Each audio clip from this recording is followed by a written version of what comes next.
세 번째 질문은 저는 아직 사람들을 도울 만한 능력이 없어요 라고 말하시는 분들이 굉장히 많으세요. 제가 앞부분에서 사람들에게 도움이 될 만한 콘텐츠를 제공해라 라고 말씀을 드리면 이런 얘기를 해주시는데 글쎄요, 이거에 대한 기준은 조금 낮춰봐도 괜찮다는 생각이 들어요. 그 이유는 사실은 저희는 지금 정보 포화 시대에 살고 있거든요. 여러분들이 스마트폰으로 조금만 검색을 해보면 수많은 정보들이 쏟아지거든요. 그래서 내가 관심 있는 분야에 조금만 리서치를 해보면 방대한 양의 정보를 찾을 수 있어요. 그리고 그거를 어떻게 잘 큐레이션 하느냐, 저는 이게 정말 중요하다고 생각을 하거든요. 그래서 나에게 필요했던 정보들을 쏙쏙 뽑아서 다른 사람들의 시간을 절약해 줄 수 있다면 저는 그것도 굉장히 좋은 가치 있는 컨텐츠가 될 수 있다고 생각을 합니다. 그래서 내가 아직 능력이 안 된다, 물론 능력을 키워야겠죠. 하지만 그거가 방해물이 되진 않는다라는 말씀 드리고 싶고, 빨리 시작하시라는 말씀을 드리고 싶어서 이런 걸 준비해 봤어요. 그리고 다음 질문은 팔로워를 늘리는 것이 퍼스널 브랜딩인가요?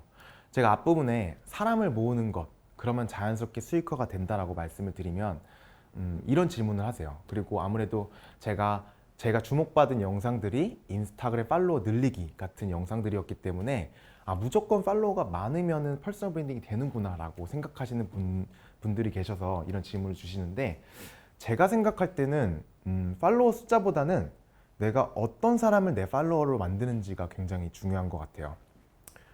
그래서 아까도 말씀드렸지만 이상적인 퍼스널 브랜딩은 내가 만드는 컨텐츠 분야에서 영향력을 갖는 것이죠. 예를 들면은 제가 최근에 시작한 인테리어 브이로그 채널이 있잖아요. 그거는 제가 디자인 소품들을 판매하고 싶어서 이제 만든 채널이에요. 나의 브랜드를 만들고 싶어서 만든 채널인데, 거기에 만약에 인테리어와 관련 없는 컨텐츠를 올려서 인테리어와 관련 없는 사람들이 모여든다? 그러면 제가 원하는 목적으로 판매라든지 사업을 이룰 수가 없겠죠. 그렇기 때문에 팔로워 숫자보다는 나는 어떤 사람들을 모을 건지에 집중해 보시는 게 좋습니다. 그리고 다음 질문은요, 사람들의 관심을 받는 콘텐츠는 어떻게 만들 수가 있나요?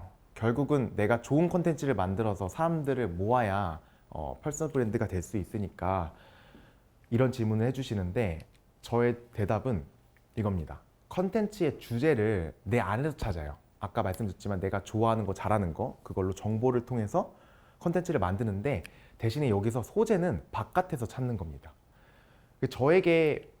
저를 예로 들자면 저에게 퍼스널 브랜딩이라는 것은 굉장히 비대중적인 주제였어요. 사실 월간 검색어도 굉장히 낮아요. 하지만 저의 퍼스널 브랜딩 컨텐츠가 주목받을 수 있었던 거는 대중적인 소재를 끌어왔기 때문이에요. 예를 들면은 인스타그램 팔로워 늘리기, 인스타그램 해시태그, 이런 소재들을 가지고 퍼스널 브랜딩에 연결시켰기 때문에 그 컨텐츠들이 바이럴이 되고 저의 메시지가 더 많은 사람들에게 노출될 수 있었던 거죠. 그런 면에서 저는 컨텐츠의 구조에 대해서 여러분들에게 좀 설명을 드리고 싶은데, 제가 생각할 때 가장 이상적인 컨텐츠의 구조는 이런 형태를 띠고 있습니다. 약간 집처럼 생겼는데요. 가장 위에를 보시면은 메시지가 있어요. 제가 사람들에게 항상 말씀드리는 게 이거거든요. 결국 컨텐츠로 여러분의 메시지를 전달해야지 여러 사람들을 여러분의 팔로워, 구독자 혹은 잠재 고객으로 만들 수 있다. 그래서 가장 먼저 해야 되는 게, 나는 이 컨텐츠를 통해서 어떤 메시지를 전달하고 싶은가, 그거를 먼저 설정하시고, 그거에 맞춰서 나는 그러면 이 메시지를 전달하기 위해 어떤 주제를 가져와야 되는가, 이 주제가 아까 말씀드렸던 여러분들이 열정 있는 분야의 주제들을 찾으시면 되고, 그리고 아래는 그거를 연결시킬 수 있는 다양한 소재들을 바깥에서 찾는 것이죠. 이렇게만 말씀드리면 조금 어려울 수 있어서 제가 이 컨텐츠 기획에 대한 거를 좀 예시로 보여드릴게요. 이게 저의 컨텐츠, 저의 드로앤드라는 채널의 이제 구조인데, 저의 메시지는 이겁니다. SNS로 퍼스널 브랜딩 해서 좋아하는 일로 행복하게 일하자. 그렇기 때문에 저는 그 방법에 대해서 SNS 마케팅, 그리고 퍼스널 브랜딩, 그리고 자기 개발이라는 주제를 가져왔어요. 그럼 이 주제를 사람들에게 멀리 퍼져나가기 위해서 사람들이 관심을 가질 만한 소재들을 이 주제와 연결시킨 것이죠. 그래서 아래 보시면 인스타그램, 해시태그, 마팔, 팔로워, 초보 유튜버, 인플루언서, 습관, 부자, 이런 키워드들을 저의 유튜브 제목이라든지 저의 소재로 사용해서 컨텐츠를 풀어나간 것이죠. 그러면 또 이제 이런 질문을 해주신대요. 아, 이해는 했지만 저에게 적응한 게 너무 어려워요. 이 부분에 대해서는 지금까지 아까와 똑같은 얘기인데요. 지금까지 배운 것들을 이용해서 자신의 분야는 찾았을 거 아니에요? 그럼 그 분야에 있는 인플루언서를 찾아보는 겁니다. 그러면 그들은 어떤 컨텐츠를 만들고 있는지, 그 컨텐츠는 어떻게 구성이 되어 있고, 제가 말씀드렸던 어떤 메시지, 어떤 주제, 어떤 소재가 연결돼서 컨텐츠가 구성이 되어 있는지 찾아보는 것이죠. 그리고 그 인플루언서는 어떤 페르소나를 가지고 있고 어떤 목적을 가지고 있고 그렇기 때문에 어떤 컨텐츠를 만들어내는지도 한번 찾아보는 겁니다. 그렇게 되면은 여러분들이 생각이 날 거예요. 아, 이런 식으로 구성되어 있기 때문에 사람들이 이 사람의 컨텐츠를 많이 보고 이 사람의 페르소나를 좋아하는 거구나. 그럼 그거를 나한테는 어떻게 대입시킬 것인가 생각해 볼 수 있겠죠. 그래서 제가 생각하는 퍼스널 브랜딩 단계는 이겁니다. 첫 번째는 여러분들이 리서치를 많이 하셔야 돼요. 리서치를 얼마나 많이 하시냐가 여러분이 더 많은 아이디어를 가질 수 있다고 생각을 해요. 그래서 저의 첫 번째 단계는 리서치 하기입니다. 그리고 아까 제가 말씀드린 것처럼 컨텐츠를 기획해 보는 것이죠. 메시지, 주제, 소재들을 찾아서 하나하나씩 연결시켜 보고 그렇게 기획을 한 다음에 글을 쓴다던가 아니면 그걸로 카드 뉴스를 만든다던가 아니면 그거를 잘 보여줄 수 있는 사진으로 푼다던가 아니면 유튜브 영상을 만든다던가 그렇게 컨텐츠를 기획하고요. 1번과 2번 단계를 반복하는 겁니다. 처음에는 무한 반복하는 수밖에 없어요. 그러다 보면 이제 낙담의 골짜기라는 게 이제 등장을 하는데 낙담의 골짜기를 설명해 드리면 이겁니다. 이쪽 축은 결과고요. 이 아래 축은 시간인데요. 대부분의 사람들은 자기가 투자한 시간만큼 이만큼의 성과가 나길 원해요. 그래서 직선으로 우리가 생각하는 발전의 모습을 그리고 있는데 사실 우리가 발전하는 모습은 이런 곡선을 그리고 있죠. 그렇기 때문에 내가 투자한 시간만큼 결과가 나오지 않는 이 갭이 생기는데요. 그 갭이 바로 낙담의 골짜기라는 겁니다. 그래서 이 시간을 버티지 못하면 여러분들은 낙담의 골짜기에 빠져서 금방 포기하게 되는데요. 이거를 알고 이 포인트를 지나면 여러분들 급속도로 성장을 하게 되거든요. 그렇기 때문에 제가 아까 말씀드린 것처럼 1단계, 2단계를 그냥 무한 반복하는 겁니다. 우선 어떤 결과가 나오든지 계속 반복을 하는 거예요. 그렇게 하다 보면은 데이터가 쌓이기 시작할 겁니다. 여러분의 조회수가 100밖에 안 나오든 뭐 50밖에 안 나오든 결국은 데이터가 쌓일 수밖에 없어요. 그럼 거기에 어떤 댓글이 달렸는지 혹은 댓글이 아예 안 달렸거나 얼마나 공유가 됐는지 얼마나 사람들이 좋아요를 눌렀는지 조회수가 나왔는지 그거 모든 것들이 다 데이터거든요. 그럼 그때는 데이터를 분석해 보는 겁니다. 그리고 스스로 피드백을 하는 것이죠. 아, 이런 부분에 있어서 잘못됐구나. 그럼 난 이런 부분을 발전시킬 수 있겠다. 그런 것들을 했다면 이제 1번, 2번, 3번 단계를 무한 반복하는 겁니다. 그럼 이제 또 다른 낙담의 골짜기가 들어서게 되는데 이 골짜기를 벗어나게 되시면 여러분들이 원하는 그 성장이 시작될 겁니다. 어쩌면 제가 이 이야기들을 이야기하기 시작한 지 벌써 1년 반이 지난 것 같아요. 그래서 이미 시작하신 분들도 계시고 잘 해나가시는 분도 계시는데 그래서 저는 이런 질문을 많이 받아요.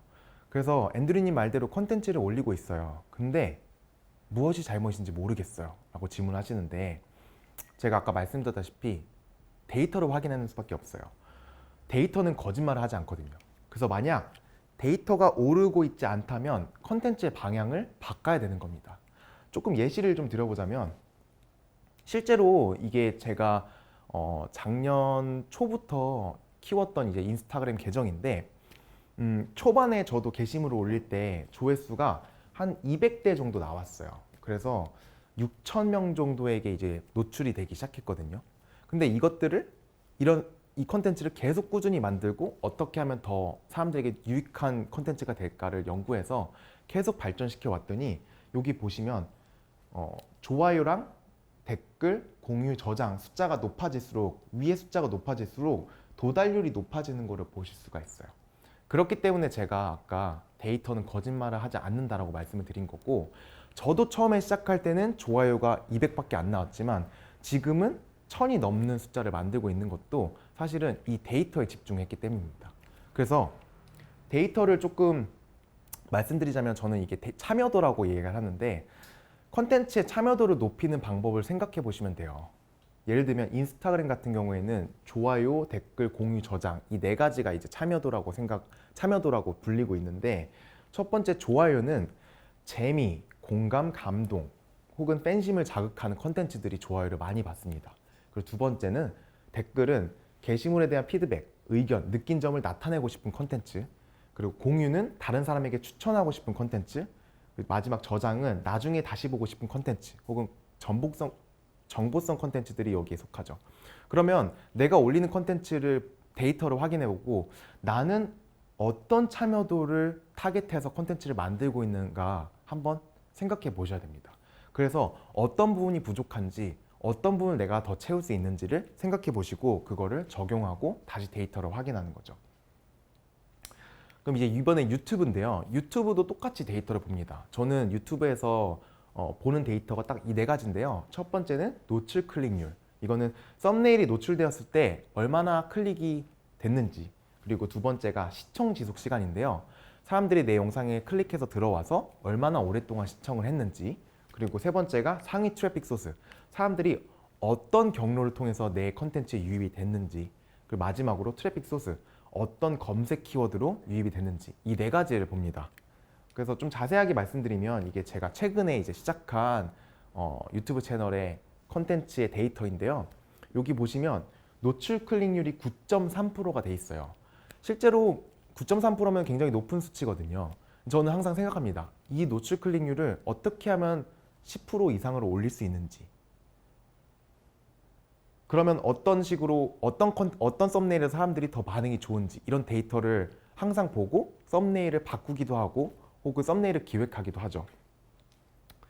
두 번째는 평균 조회율인데요. 어떻게 하면 이 평균 조회율을 높일 수 있는지. 사실 40% 하면 굉장히 높은 수치예요. 저는 목표가 항상 35%를 넘자거든요. 그래서 실제로 40%가 넘었으면 아, 내가 이 콘텐츠는 잘 만들었구나 라고 볼 수 있는 거고, 혹은 30% 아래로 내려가면 어떤 부분에 사람들이 많이 이탈이 됐는지 그런 데이터를 확인해서 그럼 내가 어떤 부분을 인트로를 좀 더 하이라이트를 강조해서 만들어 볼까? 혹은 뒷부분에 좋은 컨텐츠를 넣어서 더 사람들이 끌고 올 수 있게 해볼까? 혹은 내 영상이 너무 길어서 사람들이 지겨운 거 아닐까? 좀 더 줄여볼까? 아니면 더 길게 만들어 볼까? 이런 것들을 볼 수 있는 거죠. 그리고 이제 트래픽 소스 유형인데요. 이게 보시면 탐색 기능에 있고 채널 페이지에 있고, 지금은 좀 어려우실 수 있는데 제가 설명을 드리면, 탐색 기능이라는 건 우리가 유튜브에 딱 들어갔을 때 나오는 피드에서 뜬 거거든요. 거기에 뜬다는 건 사실 알고리즘의 추천을 계속 받고 있다는 뜻이에요. 그래서 내가 트래픽 소스 중에 탐색 기능에 노출이 많이 되고 있는지 혹은 채널 페이지에 많이 노출이 되고 있는지에 따라서 분석을 해볼 수 있는 거죠. 여기 보시면 채널 페이지 같은 경우는 제 채널에 들어와서 이제 유입되는 경로를 말하거든요. 지금 저 같은 경우는 이 데이터를 보고 아, 탐색 기능이 많이 들어오고 있으니까 내가 예상한 대로 알고리즘을 잘 타고 있구나 라고 생각할 수 있는 거죠. 그리고 마지막으로 트래픽 소스인데요. 유튜브를 처음 시작할 때 제가 드리는 팁이 있어요. 처음에는 구독자가 0으로 시작할 거잖아요. 혹은 적은 숫자로 시작을 하는데 그때 가장 유입을 끌어올 수 있는 방법이 바로 검색입니다. 그래서 내가 어떤 검색어로 영상이 노출되느냐에 따라서 빠르게 성장할 수 있거든요.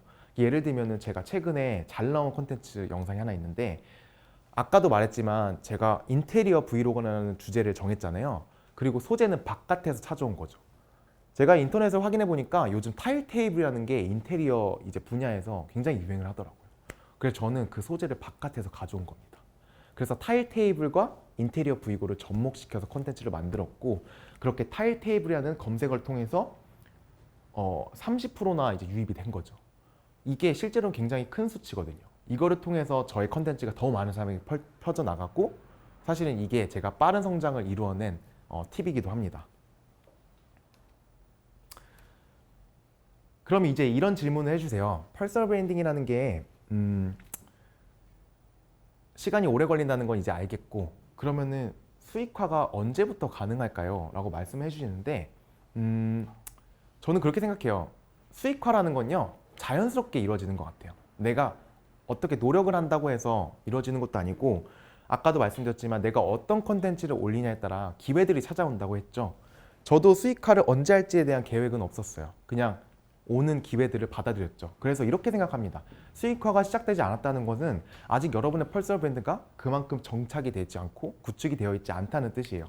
그렇기 때문에 여러분들은 이 퍼스널 브랜딩만 집중하시면 결국에는 수익화로 이어진다라는 말씀을 드리고 싶어요. 그리고 좀 더 용기를 드리고 싶은 마음에 제가 이제 저의 또 스토리를 하나 말씀드리자면은, 이거는 제가 2015년, 지금으로부터 벌써 6년 전이죠. 6년 전에 인스타그램에 올렸던 사진들이에요. 그 당시에 저는 캘리그라피에 굉장히 빠져 있었거든요. 그래서 캘리그라피로 뭐 사진과 이제 합성해서 올리기도 하고, 제가 손글씨로 쓴 거를 사진을 찍어서 인스타그램에 공유를 했어요.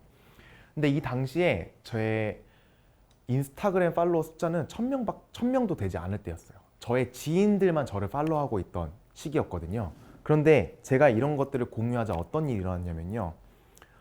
저랑 같이 일하던 직원, 그 직장 동료가 저에게 이렇게 말하는 겁니다. 아, 너 캘리그라피도 할 줄 아는 디자이너구나. 내 친구가 그 결혼식을 하는데 거기 초대장을 너가 디자인해 볼래? 그 친구가 캘리그라피를 되게 좋아하거든. 그래서 제가 그분의 초대장을 디자인하게 됩니다. 캘리그라피로요. 그래서 용돈을 벌이기 시작한 거죠.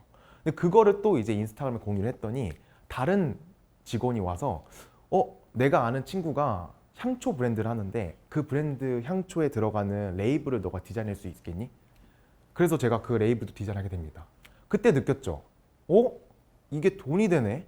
이게 인스타그램에 내가 잘하는 걸 올렸더니 이게 돈으로 연결되네? 그래서 내가 이걸 가르쳐 볼 수도 있겠다 해서 실제로 미국에서 온라인 클래스도 열어요. 그래서 인스타그램으로 사람들을 모집해서 제가 1대1로 캘리그라피 강의를 함께 됩니다. 그래서 여기 실제로 그때 제가 만들었던 향초 브랜드와 협업이었고, 그리고 원데이 클래스를 진행했고, 그리고 초대장 외주 작업을 한 거죠. 보시면 아시겠지만 제가 아까 처음에 말씀드렸던 것처럼 SNS에, 소셜미디어에 내가 어떤 콘텐츠를 올리냐에 따라 저에게 돌아오는 기회가 이렇게 달라진 거예요. 인스타그램을 처음 시작했을 때, 그리고 인스타그램 팔로워가 1000명도 되지 않았을 때부터 이 수익화를 시켰다는 이 스토리를 듣고 저의 강의를 수강하시는 분들, 혹은 저와 코칭을 진행하시는 의뢰인분들이 많이 인스타그램도 시작하시고 유튜브도 시작을 하셨어요. 그러면서 이제 그렇게 시작한 지 이제 1년 반 정도가 지나고 있거든요. 그러면서 다양한 인플루언서가 생겼고, 다양한 크리에이터로 활동하시는 분들이 많아졌는데, 그 중에 몇 분을 좀 소개해 드리자면, 한 분은 제가 실제로 이 강의에서 만났던 분이에요. 이 공간에서 처음 강연을 시작했을 때 만났던 분인데, 그분은 이제 클래식을 전공하셨고, 실제로 이 클래식에 대한 직업, 그 코로나로 인해서 공연도 없어지고 여러 가지 어려운 힘든 시기를 보내고 있다고 저에게 말씀해 주셨고, 그러면 그분이 갖고 있는 이 전문성, 혹은 이분이 갖고 있는 관심 분야들을 어떻게 하면 사람들에게 좀 더 재미있는 콘텐츠를 만들 수 있을까, 그거에 대한 이제 저희가 코칭을 했었거든요. 그래서 제가 기억하기로는 그분이 이제 클래식을 어떻게 하면 일반 사람들에게 재밌게 전달할 수 있을까에 대한 이야기를 하셨고, 그거를 이제 인스타그램 카드 뉴스라든지 혹은 영상으로 만들어서 공유하기 시작을 했어요. 그리고 그 결과가 어떻게 되었냐면, 최근에 그분이 저에게 이제 DM을 주셔서 연락을 주셨는데, 강연을 하게 됐다. 내가 인스타그램 통해서 DM으로 연락이 와서 이 부분에 어떤 곳에서 강연을 요청이 와서 강연을 하게 됐다는 DM을 받았는데 굉장히 뿌듯하더라고요. 근데 그분도 마찬가지로 그 당시 때 인스타그램 팔로워가 1000명도 안 되는 시기였거든요. 그래서 그때 또 한 번 용기를 냈죠. 아, 내가 말했던 게 맞다. 그리고 내가 인스타그램에, 소셜미디어에 어떤 콘텐츠를 공유하냐에 따라 나에게 돌아오는 기회가 달라진다라는 거를 다시 한번 느끼는 계기가 되었고, 그렇기 때문에 저도 항상 생각을 합니다. 이 다음은 뭘까? 이 다음은 뭘까? 내가 어떤 콘텐츠를 만들어야지 더 많은 사람들에게 나의 메시지를 전달할 수 있을까? 그리고 내가 갖고 있는 주제에서 어떤 소재를 연결시켜야지 사람들에게 더 많이 퍼져나가는 콘텐츠가 될까에 대한 연구를 계속하고 있고요. 또 마지막으로 드리고 싶은 경우는 사실은 콘텐츠라는 거는 굉장히 운의 영역이 강한 것 같아요. 저희가 웃으면서 얘기하는 게 그 알고리즘의 신이 강택을 받았다. 유튜브 알고리즘의 신의 간택을 받아서 성장을 했다. 이런 얘기들을 많이 하는 유튜버들을 만날 수 있잖아요. 저도 그 말에 굉장히 동감을 합니다. 분명히 운의 영역이 있다고 생각을 해요. 근데 그 운의 영역은 저희가 컨트롤할 수가 없잖아요. 제가 항상 생각하고 있는 거는 행동의 영역이거든요. 그래서 여러분들이 행동 영역에서 할 수 있는 것들, 그것들을 이제 제가 지금까지 보여드린 거고, 제가 생각할 때 행동에서 가장 잘할 수 있고 가장 쉽게 할 수 있고 가장 효율적으로 할 수 있는 방법이 제가 알려드린 이 방법이라고 생각을 해요. 그래서 여러분들이 제가 말씀드렸던 이 퍼스널 브랜드 공식을 기억하시고 어떻게 컨텐츠를 기획하는지를 잘 적용하셔서 여러분의 퍼스널 브랜딩을 시작하셨으면 좋겠습니다. 네, 그래서 오늘 제가 강연을 하고 나서 여러분들이 기억했으면 좋겠는 것들 7가지를 뽑아서 정리를 해봤거든요. 그래서 첫 번째부터 살펴보시면 직보다 업이 중요한 시대가 되었다. 여러분이 현재 어떤 직업을 갖고 있든 이 직이랑 업을 구분 지을 수 있어야 됩니다. 그리고 내가 어떤 부분에 더 무게를 두고 있는지, 혹은 내가 직에만 너무 치중해서 여기에 자부심을 느끼고 여기에 안주하고 있는지 꼭 점검해 보시기 바랍니다. 그래서 이 직이 사라져도 내가 업으로 먹고 살 수 있는 기반을 만드는 게 정말 중요하다는 거, 특히 요즘 시대에서 정말 중요해졌다는 거 기억해 주시면 좋겠고, 두 번째, 제가 정말 많이 얘기했죠. 소셜미디어에 어떤 콘텐츠를 올리냐에 따라 나에게 오는 기회가 달라진다. 이거 기억해 주셔야 되고, 세 번째, 이상적인 퍼스널 브랜딩은 내가 올리는 콘텐츠의 분야에서 영향력을 갖는 것이라는 거. 그리고 네 번째, 퍼스널 브랜드는 페르소나, 목적, 컨텐츠 이 3가지로 구성되어 있다는 거 기억하셔서 나에게 한번 적용해 보시기 바랍니다. 그리고 5번째는 데이터는 거짓말을 하지 않는다. 아까 제가 정말 많이 보여드렸죠. 그런 데이터를 꾸준히 보시고 나는 어떤 부분을 발전시킬 수 있는지 스스로 피드백해보는 연습을 하셔야 된다는 거 말씀드리고 싶고, 그리고 6번째, 어떤 주제로든 수익화는 가능하다는 거. 그래서 내가 돈이 되는 주제를 선택해야지 라기보다는 내가 정말 꾸준히 이 낙담의 골짜기를 헤쳐나갈 수 있는 그 열정을 갖고 있는 분야, 내가 좋아하고 잘하는 거를 먼저 찾아서 그거를 주제로 삼으셨으면 좋겠습니다. 그리고 마지막 7번째는 좋아하는 일로 행복하게 일할 수 있는 업을 찾아서 퍼스널 브랜딩 하자입니다. 사실은 이게 저의 근본적인 메시지인 것 같아요. 그래서 이 7가지를 기억해 주시면 오늘 강연을 잘 들으신 거라고 생각이 됩니다. 지금 전 세계 1위 부자죠. 그 아마존의 CEO 제프 베이조스가 이런 말을 했대요. 당신이 없는 자리에서 사람들이 당신에 대해 뭐라고 하는지가 당신의 브랜드이다. 여러분이 없는 자리에 여러분의 이야기를 하는 사람들이 있습니까? 한번 생각해 보세요. 내 이야기를 하는 사람들은 나에 대해서 뭐라고 이야기하나? 만약에 그런 사람이 없다면 여러분이 먼저 시작을 해야 됩니다. 저는 저에 대한 이야기를 하는 사람이 없었기 때문에 제 입으로 제가 먼저 시작을 했고 저의 메시지를 알리기 시작했어요. 그랬더니 많은 플랫폼에서 사람들이 저에 대한 이야기를 하기 시작했고 저의 메시지가 퍼져나가기 시작한 거죠. 그래서 저는 여러분들에게 이런 질문을 하고 싶습니다. 당신은 어떤 이야기를 세상에 전하고 있습니까? 이 질문 드리면서 저는 이번 강의 마치도록 하겠습니다. 끝까지 들어주셔서 감사합니다. 드로앤드렸습니다.